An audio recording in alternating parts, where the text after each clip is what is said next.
formula ဒီခုနှစ်3ညာကိုလေခုနှစ်နဲ့ကတဲ့ formula ဖြစ်ပါတယ်ဘုံကနန်းဒီတစ်ချက်တည်းပြီးမဲ့ဆိုရင်82လို့ပြီးလို့ရပါတယ်လို့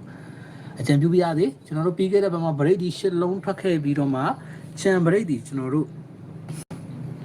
တစ်ပရိတ်နဲ့နှစ်ပရိတ်ပဲကျန်နော်တစ်ပရိတ်နဲ့နှစ်ပရိတ်ပဲကျန်ပြီးတော့ချန် break ဒီအကုန်လုံး10လုံးဒီထွက်ထားတယ်ကနန်း10လုံးဒီထွက်ထားတယ်